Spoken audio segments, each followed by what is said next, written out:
On est parti pour avoir une carte de l'oracle de Gaïa. Déjà, je te sens en joie. Alors, si tu te dis, bah non, c'est pas le cas, t'inquiète pas que ça va venir sur quelques jours parce que c'est vraiment l'énergie qui guide le tirage.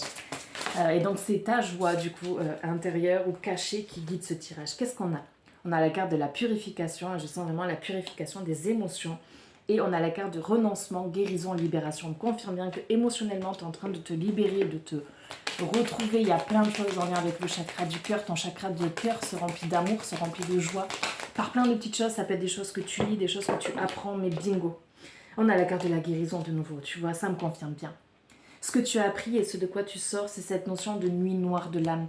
Tu as pu connaître un grand ralentissement dans ta vie, ça peut être même dans le domaine amoureux, sentimental, en lien avec tes propres sentiments envers toi-même aussi, de la tristesse, du recueillement. Et qu'est-ce que tu as appris de tout ça? À sortir de la fuite émotionnelle.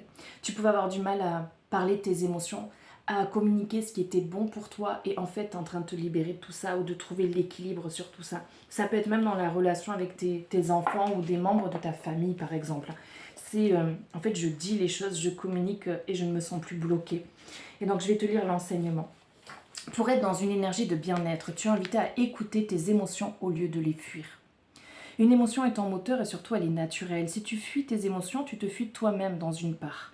Et tu t'enfermes dans des mécanismes bloquants. Ça peut être envers toi-même ou même envers les autres, en fait, bloquer le circuit naturel des bonnes énergies. Quand tu fuis tes émotions, tu n'es pas connecté à toi, à ton être profond et à ton âme. Tu es invité à comprendre, à équilibrer tes réactions émotionnelles, mais tu ne libères pas tes émotions. Elles font partie de toi. Elles t'emmènent à comprendre tellement de choses sur toi, sur la société, sur la vie qui t'entoure et sur les autres, en fait. Pour construire une relation positive et sereine avec toi et avec les autres, il est très important d'écouter tes émotions et tes réactions face à l'extérieur aussi. Comment tu réagis?